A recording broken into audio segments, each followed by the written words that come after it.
Hello and welcome to another lesson on soundproofing. Today is going to be part 2 of my series on how to build a pro control room. So if you haven't already, check out part 1.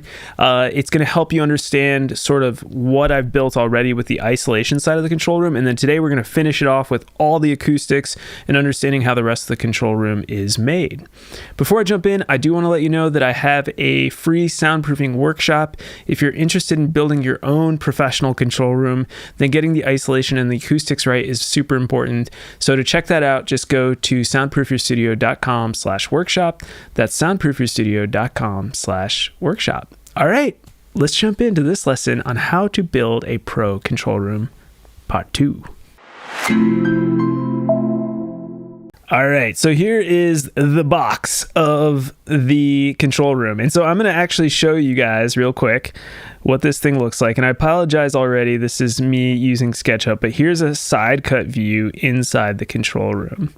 Now, this is a Philip Newell design, and this is a design pulled directly from his book, Recording Studio Design.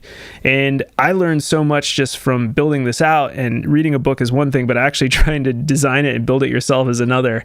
So I'm going to go through in this lesson today exactly what all this is that you're looking at in front of it. So we're going to start through the different isolation acoustic walls and talk about the speaker mounts and all this stuff and why Philip Newell does what he does. But first off, I just want to show you, this was a gigantic room. As you can see, they didn't even use all the ceiling height, but they did use most of the width in this, and concrete bunker, 2 double walls of floated concrete floor right there, which you can see there. And the little tiny space after it's all said and done, this is what I really want to kind of bring home to you guys, is that so much of acoustics and sound isolation is using up space, and then you're left with what looks like a small space, but you can see around it just how much space we're using in the final design. I mean, this is just incredible in terms of ceiling height that's lost, and then also the amount of space used in the back and ultimately on the sides with the acoustic walls and things like that. So that's the important part. So what we have here is, I'm going to break it down. We'll start with the ceilings, and then we'll do the walls and the front wall and talk about a lot of these different things. So here's our isolation wall over here. And this is a concrete wall. It could be cinder block filled with sand. He fills his block walls with sand using mortar to seal it all up, and it makes it extremely heavy and great at stopping sound with I think it's a 5 to 10 centimeter air gap in between, which is roughly like 4 inches or so. And then these are laminated extra strong beams that are holding up our isolation wall. And just to show you here, I'm pretty sure he doesn't make this very clear in his book, but probably using some sort of 1/2 inch, then there's a dead sheet, or what you might call mass loaded vinyl, and then another 1/2 inch layer of plywood. This is probably 1 pound mass loaded vinyl in there. And then this could be, he uses cotton waste felt. I find cotton waste felt extremely hard to source here in the United States, and honestly find online anywhere. So if you have a good source for cotton waste felt, that's awesome. Otherwise, I recommend just a 1 inch layer of acoustic insulation. This could be, I like to use the Knopf Ecos insulation. You can use 1.6 pounds density if you want, or 3 pound density, but the 1.6 is a little cheaper. Or something like rock wool could work as well, but it is more expensive. Now, so that's our ceiling cap. So that's our entire isolation system, and I just wanted to talk about that first. Then we have a nice big gap between our ceiling and our acoustic ceiling. So this is the outer isolation ceiling. I should say inner isolation ceiling, because the actual concrete ceiling up here, which I haven't drawn, is freaking so high up and far away from this. So this is the second ceiling, and then here's technically your third ceiling for your isolation structure. And so here we're doing the 1 inch mineral wool insulation, we'll call it for now, or cotton waste felt, the 1 pound mass loaded vinyl, and then another layer of insulation, 1 inch insulation. Then we've got, again, the 1/2 inch drywall, plasterboard, chipboard, wherever you are in the world, same thing. 1/8 inch 1 pound mass loaded vinyl, and then another 1/2 inch of drywall. So that sits on top, that fills the top of our acoustic ceiling. And all of this is to help with low frequency absorption and seal off the acoustic ceiling. Then I would just fill it with, the cheapest insulation you can find. This could be pink insulation, Owens Corning pink. It could be cotton waste felt, again, is what he uses in his designs, Philip Newell. So some sort of absorbent fibrous material would go in these cavities so that they don't resonate. And then at the bottom here, you're going to see there's a seal, and this is going to be sealed to the joists with another layer of mass-loaded vinyl or a dead sheet. This could be rubber. It could be anything that has elasticity and weight is really what you're looking for. And that will be sealed up, and this creates that diaphragmatic absorber in our ceiling. And you'll see the same thing in our walls in a second here. And then here, again, just to absorb some of the higher frequencies, we have the 1 inch of insulation again after that. Next in our ceiling, this is where it gets really weird. These are called wave absorbers or waveguide panels. And this is something that Philip Newell and other top studio designers use a lot. I've never seen it or heard of it talked about in the home studio design market ever. So this is why I think it's fun to look at these things.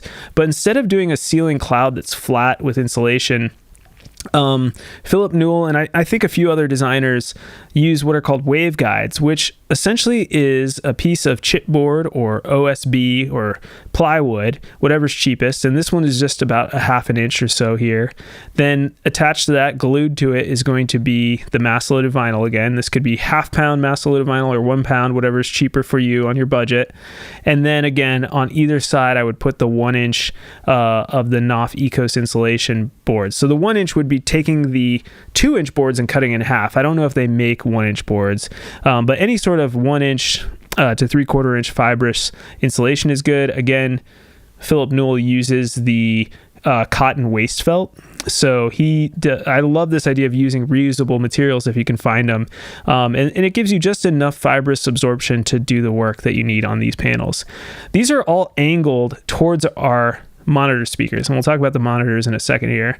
And they go and they hang with chains. I didn't put the chains and the hooks in here, but essentially you would put a hook and then a chain and angle it so that these are all angled roughly towards the monitors. The idea is that the bass frequencies in this emanate up towards the ceiling.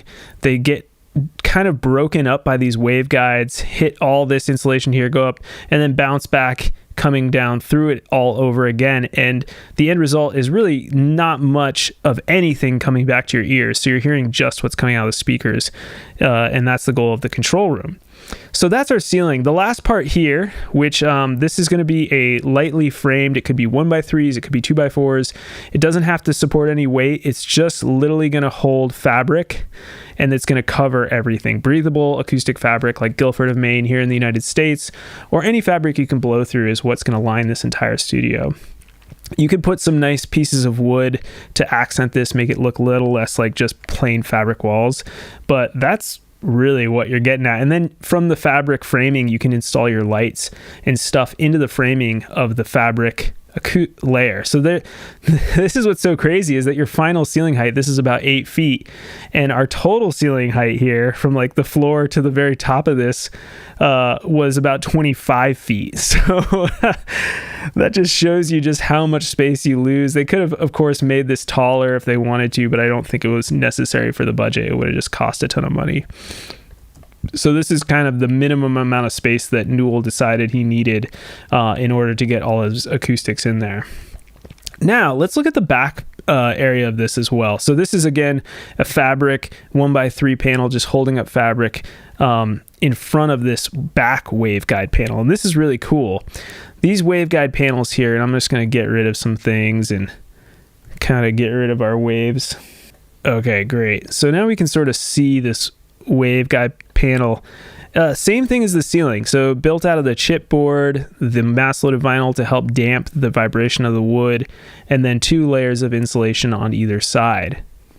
And this is a separate framed wall that I framed out in front of our acoustic wall here. And these, again, would be held by chains and hooks, which I did not diagram in here just to save time. But these panels are angled at 45 degrees. And we have 10 total, so 5 going this way and then 5 going the other way. And the low bass frequencies are going to fly out of these ATC, high-end ATC monitors, hit this waveguide panel back here and get broken up. Then what they're going to do is they're going to hit our first layer of insulation. So this is again 1-inch Knopf E-Coast insulation or some sort of fibrous mineral wool. Ideally, I like stuff that, since this is actually part of the breathable side of things, I try not to use like too much formaldehyde or something really toxic if I can. And then this could be cotton waste felt. And then you have your mass loaded vinyl dead sheet here. Again, this is usually about 1 pound. It could be a half a pound if you're on a budget. Then we have a 2x4 wall. This wall is filled with insulation. So I'm just going to show you this real quick. Okay, so there's the insulation between the 16-inch non-center joists. And then after that insulation, we're going to hit our first 1/2-inch layer of drywall, a dead sheet, mass loaded vinyl, 1/2-inch drywall, 1-inch insulation, 1 pound mass loaded vinyl, 1-inch insulation bat after that. And finally, you're into the outer cavity where your exterior wall would be, which I don't have shown right here. But that's our entire back wall. And this same wall here is what's going to go around the entire system. So let me show you that real quick. I'm just going to put everything back. So this wall right here goes around the whole way, and it's just representing that wall I just showed you. I just didn't want to have to rebuild it for each little thing. So the side wall here, the side wall on the other side, and the back wall are all built the same, except for the waveguide panel is only on the back wall and the top of our studio. So that brings us now to the front wall, which is a really important part of this design. This is called a non-environment control room, and the name stems from the idea that you really don't hear the environment of the room at all, yet it's not anechoic, meaning that there's absolutely no reflections, because that's really tiresome to work in. So no engineer would want to work in an anechoic chamber for very long, even if it's good for speaker accuracy. So when I'm looking at this here, I've gone ahead, and since this is a high-end studio, I had a little fun with this. This is like a 48-channel SSL board. We've got our person. This is centered on this wall here, and it's pulled back roughly about 10 feet, a little bit lower. And then these guys are angled at roughly not quite 30 degrees, but a little bit wider, just to give that breadth that's needed for the mains. In a pro control room like this, a lot of times people would either put like some small NS10s on their control meter board here, or you might have a small pair of speakers just, slightly above for listening near field, or close field is actually a better term for that. So these are actually going to be called like the longest monitors here. So these are not near fields. They're not even mid fields. These are technically long fields, and they're going to be, the most expensive. These guys are probably about, I don't know, I think they're about 20,000. I looked them up. So, when you're putting this much money into a studio control room, you got to also have your $20,000 monitors that were going to hit the room in the right way. One of the reasons these monitors are really desirable in a control room is because they usually have 12 to 18 inch speaker diaphragms, so that you're getting much better low frequency response. You can even throw a subwoofer in there as well, and this will give you the best listening experience of the full spectrum that you can possibly get. And the whole idea is that you're getting down to 20 hertz, the threshold of hearing, and then this room design is controlling that 20 hertz so that you're not getting unnecessary sounds, and you could mix and master in this room easily. Very quickly, everything you hear from the speakers would be accurate. Now, this wall is built with stone, and the outer layer of this wall is stone because we want these speakers to be in a very, very stiff wall. We don't want the speakers to send their vibrations into the wall itself, and then the whole wall become basically a diaphragmatic speaker that is pushing sound into the room. So the speakers are usually going to be set on something really heavy, like a concrete foundation or concrete foundation stands, that's going to be decoupled as much as possible from the rest of the room. And they're going to, you can see right here, they're sitting out a little bit. And then you also need to build some sort of ventilation system. It could just simply be a space behind the speakers that then vents into the room so that there's airflow behind them. And then we also are going to have, in his book, Newell talks about the front wall. He doesn't go into this. This is kind of his secret that he keeps to himself. He doesn't teach you how to set up the monitors or how to build the front wall. That's the one thing he leaves out. But essentially, he talks about it as 7 layers of damping material. This could be doing a sandwich of like plywood, mass load of vinyl, plywood, 1/2-inch drywall, mass load of vinyl. So just think about it as much mass as you can get in that wall within reason and within the budget to really control the low end frequencies from vibrating in that wall. And then his signature is the stone finish on the final layer that's going to be highly reflective, which is what he wants. He wants the whole front wall and the floor to remain reflective to keep some sense, like I said, of the ambience of the room so it doesn't get too tiresome to listen in a room like this. The rest of the room is entirely absorbent. As you can see, there's no diffusion on the back wall. Professional studio designers have argued for years over this, and a lot have come to the conclusion that diffusion on the back wall in a very high-end studio like this is actually not desirable, because you would need diffusers that are extremely, extremely deep to do it properly. Now, I would say at this point, you probably have enough space for those big diffusers, but again, this is the non-environment approach where your front wall is extremely reflective, the floor is reflective, and everything else is absorptive. So that is the idea here. This is how the pros do it. Again, I hope you have enjoyed this little series on understanding how it's done. You can see the full isolation shell here. Incredible amount of work, incredible amount of cost. And so you're probably wondering, okay, this is awesome, Wilson, but how does this apply to me in my home studios? And I think there's a lot to learn from this. I think for me as a studio designer these days, I only work with the home studio market right now. And I like learning about these principles because I can try to apply them in some of the designs. We can try to get our home project studios, as they used to be called, to a higher caliber than they are now. And this will increase. I think what's going to happen in the future is more and more people are going to be getting better and better home studios, and the quality of the music that we put out in the world is going to only increase. There's been a period where I've noticed with the advent of Spotify and things like that, a lot of the independent artist music that we hear, it can be really good music, but the quality of the production, the quality of the sounds they're getting is not so good.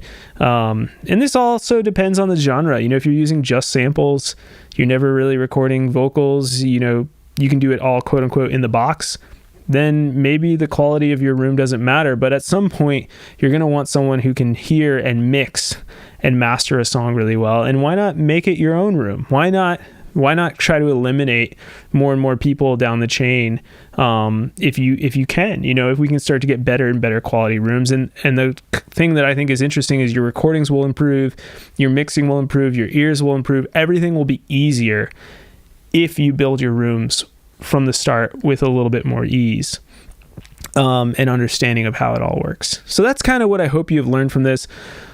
Also, maybe you learned it's prohibitively expensive and ridiculous amount of space, but that gives you a perspective of just what goes into these really high-end studios. And maybe also the next time you're working in one, you could, understand what's behind the walls, really have a feeling for how much effort went into these studios, because it is pretty remarkable. All right, so with all that said, thank you so much for watching on this series. Again, watch part 1 if you haven't already. It'll tell you about the isolation side of this build. And then if you're on this journey of building a studio in your home, definitely check out my free workshop. It's at soundproofyourstudio.com/workshop. That's soundproofyourstudio.com/workshop. All right, I'll see you all next week with more information on home studio design and construction.